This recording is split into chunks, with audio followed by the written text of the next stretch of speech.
You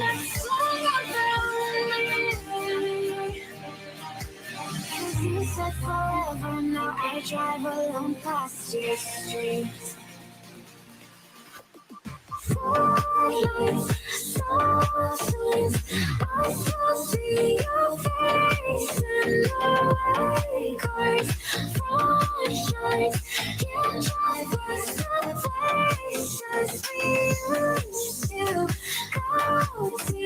'Cause I so fucking love you, babe.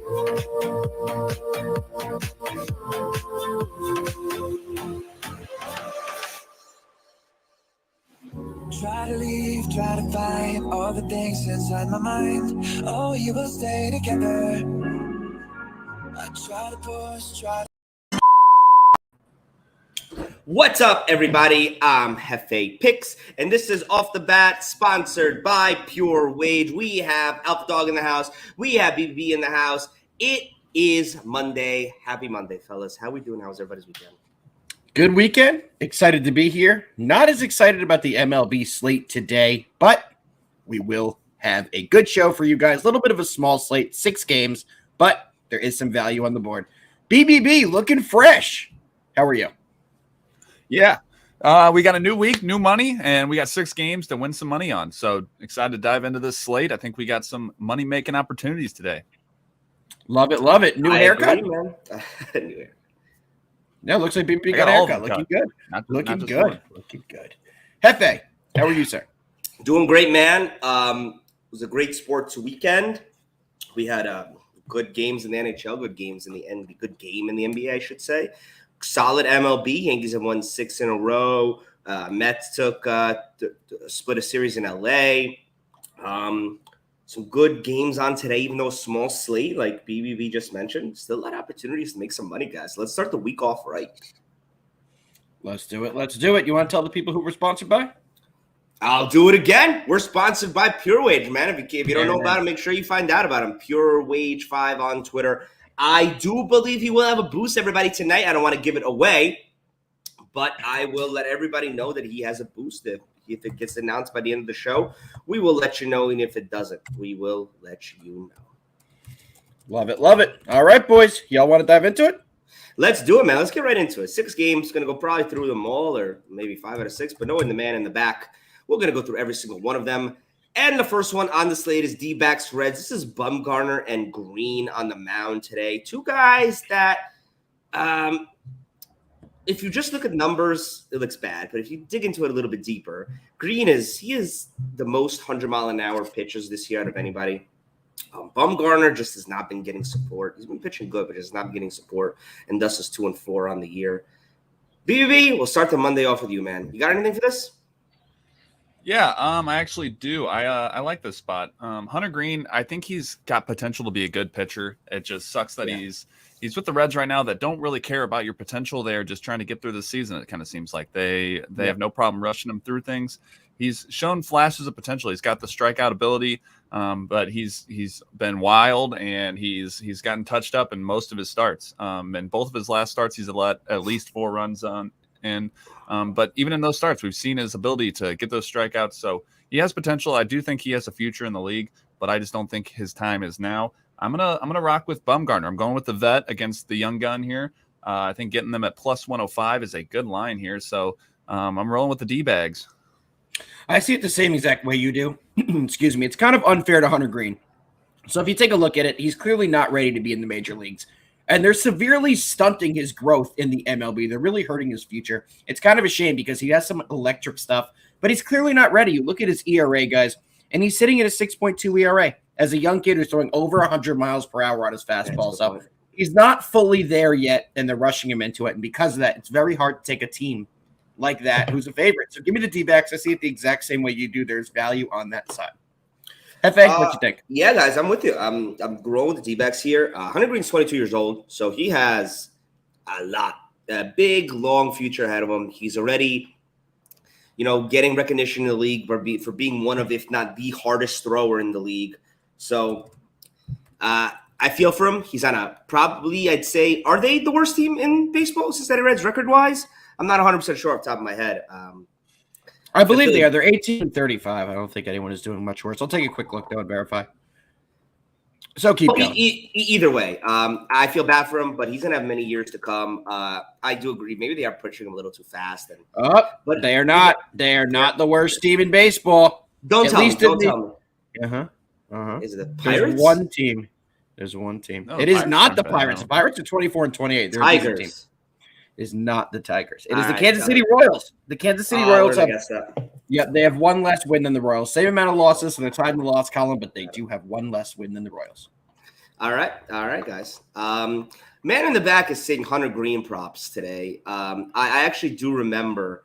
Off the top of my head, I know it's at 6.5. What do you guys think about that? I like it. He's a hard thrower. They're going to leave him in there no matter what. If he gets rocked early, he's not the guy that they pull. They say go figure it out, and they just keep him in. So he will get his strikeouts tonight. He's a big swing and miss guy. I see that number hitting the over. I actually also like the over. I really like the over, actually, 6.5. I think the number is set at a point where you're almost like kind of like they're begging you to take the under. 6.5 is pretty high. If you're expecting the D-backs to win, something like that. So. I wouldn't be surprised to see this one go under. This is the first time they've moved his line up in a while. It's been 4.5, 5.5, 6.5. It's like right about accurate. So I think they're finally catching up to even when he gets rocked, he gets those strikeouts. Yeah. All right, guys, let's move on, man. Got 5 more games on the slate, so let's keep rolling. We got next Rangers and Guardians. This one is in Cleveland tonight. We have Gray on the mound for the Rangers and Quantrill on the mound for the Guardians. Cleveland is the home fave tonight. You guys know I love me Texas Rangers when they are dogs, guys. They are 25-12 on the run line as underdogs this year, but today is you can't take them on the run line. Excuse me. They are, let me see, minus 200 on the plus 1.5. But I'm wrong with them to win this one outright, guys. I like the Rangers here in this spot. I think they can get to Quantrill. I think Gray can do enough to get them through the game, and I think we can see the Rangers winning this game. And roll the Rangers here on the money line. That's a minus 105. So I lean the opposite of this one. John Gray is a gas can to me, especially on the road. He's got a 5.5 ERA on the road. He's 0-2. He's yet to pick up a win. And all his quality starts have been at home, so he really hasn't been able to get it together while he's been on the road. I do lean on the Guardians, but I'm staying off this game. I don't like to bet Quantrill. He's one of those pitchers that seems like whenever I take a Quantrill game, I lose that bet. So I'm staying off this game completely. BBB, any action? Yeah, actually, I'm with you there. I'm kind of a Quantrill supporter here. I think his of course you are metrics so far haven't really backed the way he really is. I think he's a good he's a good pitcher, and he just hasn't really gotten the results that he's wanted so far. I like them here. I've backed the Rangers multiple times this year. They've been a good dog play. This one, I'm not really comfortable with the price that we're getting here. I like that we're getting a short number on Cleveland, who does hit right-handed pitching better. That is their strong side, and you're getting a guy Gray that, like Alpha said, just is not very good on the road. So I like the Guardians here. All right. Let's keep moving on here, guys. What do we got? Blue Jays Royals, guys. Speaking of the Royals, we know they are the worst record in the major leagues. And today they welcome the Jays in town. Stripling on the mound for the Jays. He's 1-1, 4.2 ERA. Lynch is on the mound for the home team Royals, 2-4 with a 4.8 ERA. His numbers. Blue Jays huge road favorites today, guys. Minus 175. Surprising, the Jays are not great road favorites on the run line, 13-26 on the year. Does anybody got the cojones to take the Royals on the run line today? Alf, I see you shaking your head. It's just hard to back a Blue Jays team right now that just lost 2 out of 3 to the Twins. They haven't been good all year. They haven't been good on the road. Give me 1 second here. They are 13-12 outright on the road, going up against a Royals team that's 9-17 at home. Do I think the Blue Jays win? Yes. Do I think they win by more than 1? No. Do I have faith in the Royals keeping it close with Lynch? I do not. But then you take a look at how Ross Stripling has done pitching on the road this year. He's 0-1, and he's got a 6.75 ERA. He has had multiple starts on the road, and he has not been good. So for that, I can't take anything on this game. This is the only other game I'm laying off of on tonight. BBB, what What you think? Yeah, this is a layaway spot for me as well. The way the Blue Jays have been playing, I know this is going to be a popular and such a small slate, a parlay spot. They see the wide line, Blue Jays. They're probably going to throw them in a parlay. I'm sure people will be cooking up today, but I don't feel comfortable even in a parlay laying this hefty of juice with a team that's been playing the way they have. I don't think they're worthy of this number, but I also don't feel comfortable backing the Royals at this number either. So this is just a layaway spot for me on this game. There's only 6 games, but I do think there's been some good spots. I already had plays on the other 2, and I have, more games later too. So this is a layaway spot for me. I am rolling with the Royals plus 1.5 here, guys. I like the home team. They might not win the game, but I'm like the numbers and what the analytics show about how bad the Jays are on the road as run line favorites. So I'm going to roll with the Royals here at plus 1.5. Not one of my favorite plays of the day. I won't make it the best bets, but it's my play for this game. Man in the back is pulling up some strikeout props from our from our sponsors over at Edge House. Edge House is the place where we get all of our information when it comes to any type of prop analytics that we need, with over 120 million data points, 1,200 analytical tools, and any sport, any player, any side angle you could imagine. Edge House is the place to go. So make sure you guys go check him out right now. It's what we use right now. I think he's pulling up Daniel Lynch strikeouts. Over 3.5. I can't really see, but it seems like at home. So I guess against Toronto, I'm sorry. So I guess what this would be saying is you would probably take the under, since the over only hits at 33%. So I think at this point, what we got to think is Daniel Lynch under 3.5 strikeouts. Anybody? So I guess the opposite of that would be 67.7% hit rate. Yeah, they do strike out a lot.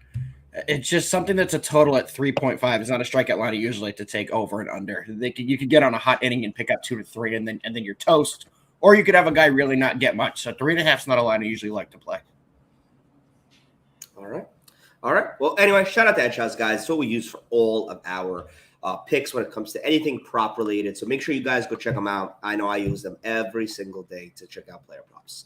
All right, let's keep moving. What do we got? A couple more games up, I believe. 1, 2, 3 more. Mariners, Astros, guys. Robbie Ray continues his post-Cy Young fire tour and slowly but surely entering his way into gas can material. Today he's on the road facing the Astros, who have Javier on the mound. Guys, Robbie Ray, after winning the first 2 games of the year, has now lost 4 in a row coming into today. He has not been good on the road. He has an over 5.6 ERA. Astros, one of the few teams in the – do you guys know the stat? I'm sorry to go – there's only 12 teams in the Major League Baseball right now that are above 500. Every other team is below 500, which means that if the playoffs started today, every team was above 500 would make the playoffs, and every team below 500 would miss the playoffs because only 12 teams make it. That's never happened before. There's such a humongous disparity line in MLB right now. The Angels really screwed that number up by losing 11 in a row. But we'll get into them in a game or two. But anyway, Astros, hate them, love them. Every year they come out and they're great. 35-19. They got Javier on the mound. Alpha, I'll start with you. Anything? Guys, the real question is Robbie Ray ever going to look like last year's Robbie Ray? I mean, he's just looked awful all year long, reigning Cy Young, and he's been an auto fade. He's 4-6 in the year with an almost 5 ERA. How does that happen? Going from Cy Young to this, pretty incredible how quickly he's declined this year. And he's had over 10 starts, so it's not like, it's just the first couple. Pretty big sample size to go off here. And Christian Javier, on the other end, has had a pretty decent year. He's 3-2, 2.41 ERA.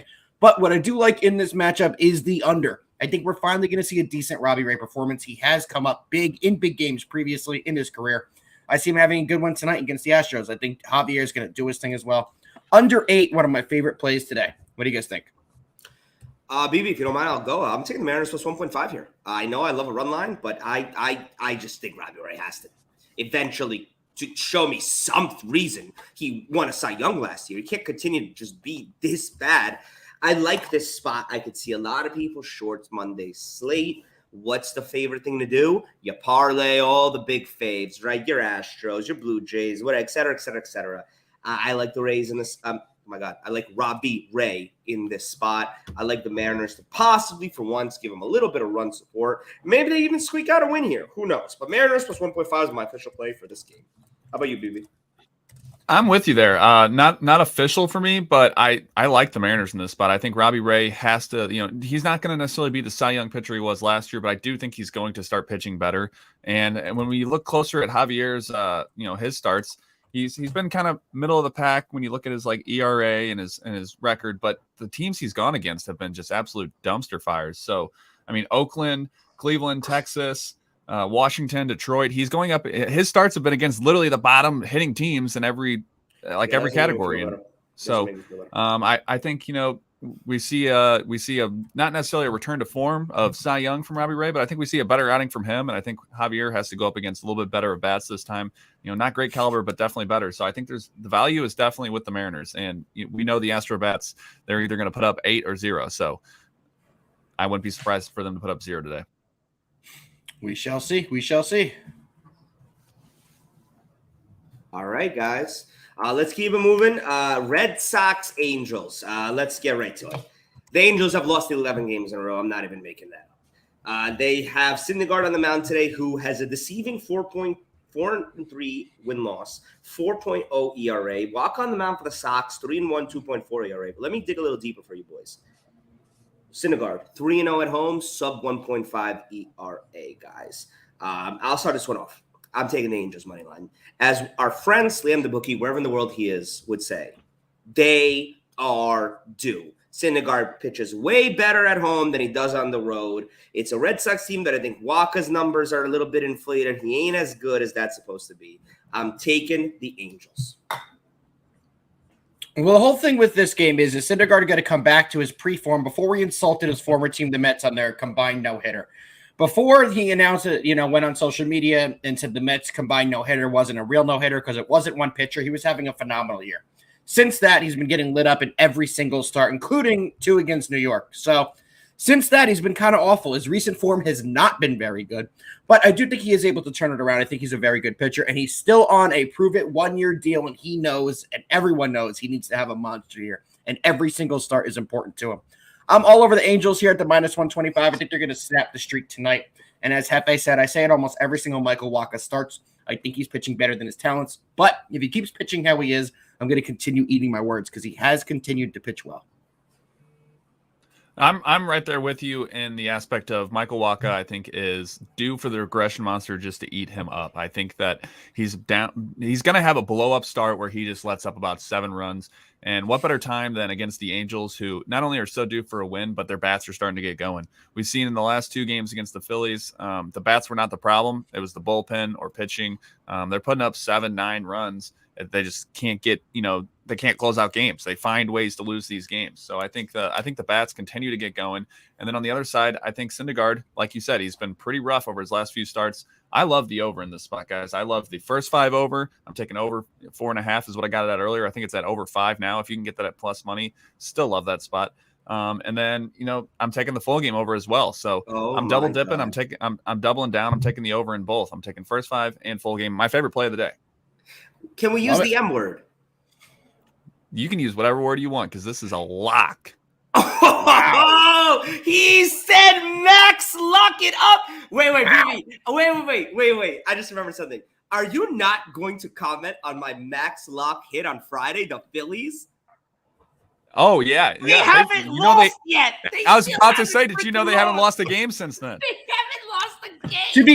To be fair, they did play the Angels all 3 in a row who haven't won a game since last season. So whatever, man. Unbelievable. All right, let's get into the last game of the night. Mets and the Padres out in San Diego. Guys, tell me if this one is weird to you. So, Snell on the mound, gas can. 0-2, 4.8 ERA in 2 starts. Carrasco on the mound for the Mets, 6-1, 3.6 ERA. And the Mets are dogs, and the Padres are favored, -115. Yeah, extended road trip. Mets are going through a little bit of a gauntlet right now. They just went to the Dodgers for continuous days, which really does chew up your bullpen.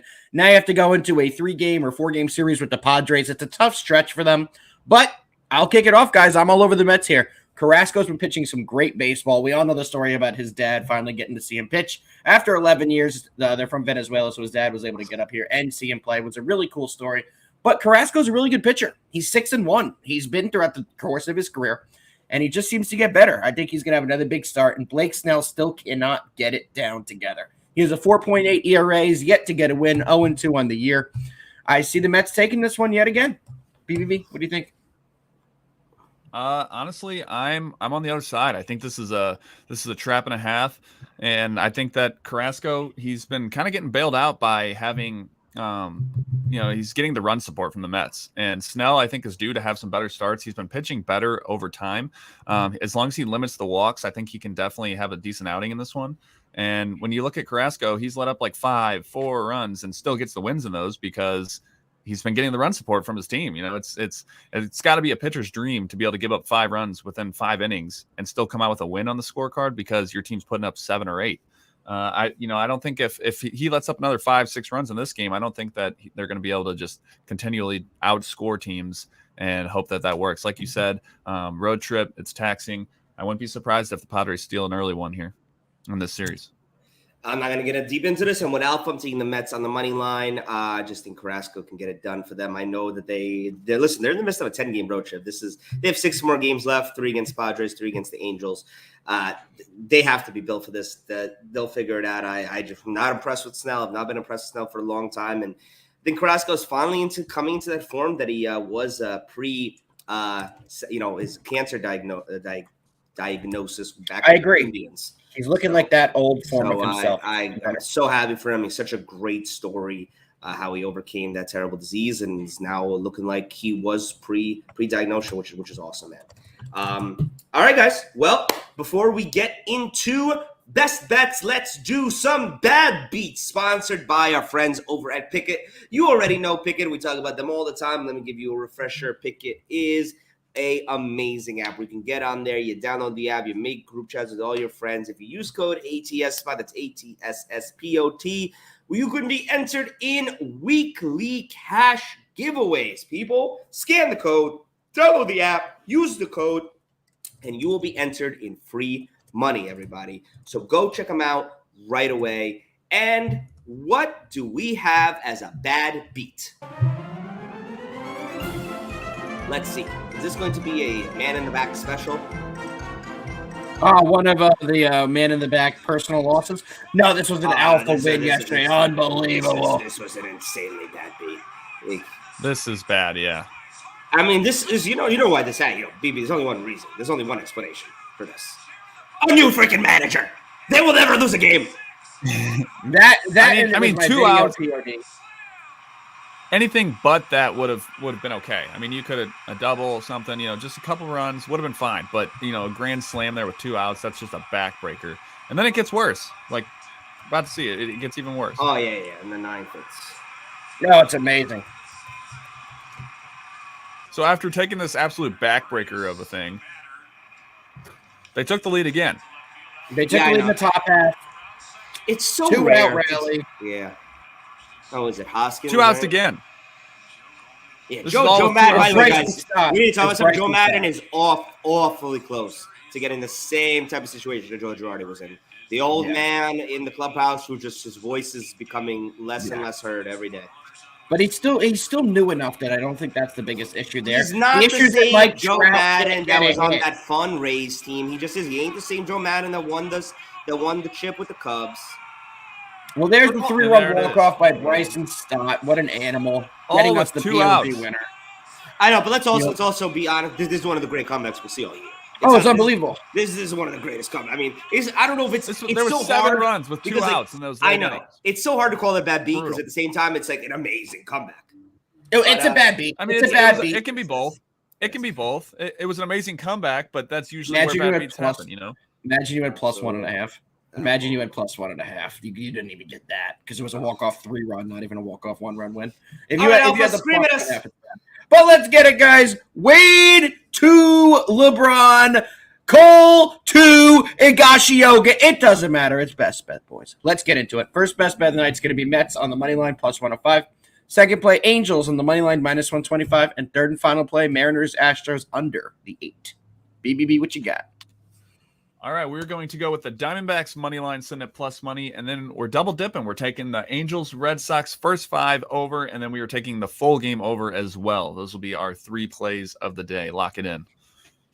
Hefe? Angels money line, Mets money line, Mariners plus the 1.5 on the run line, folks. That does it for today. We will be back tomorrow with another Off the Bat. We will be back on Wednesday with Off the Bounce. But until tomorrow, we wish you a good time tonight. Watch some baseball. We got a hockey game tonight. BBB, what's the play? What's the play for the ice? Guys, the Avalanche, they close it out here. They're just a better team. Their spirits were crushed. Game 3, that was the must win there. I think they're done. They've shown everything they can. McDavid may get a goal or two, but I think the Avalanche close it out here.